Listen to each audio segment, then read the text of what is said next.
That's a long cutover.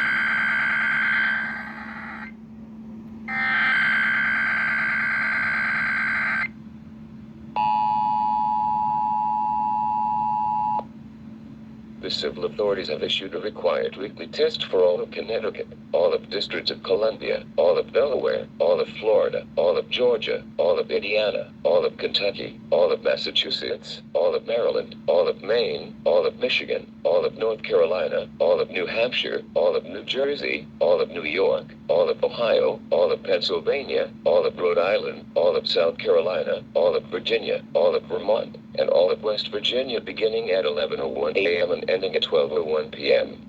Test message EAPAWS open cap EAS feed configuration test message.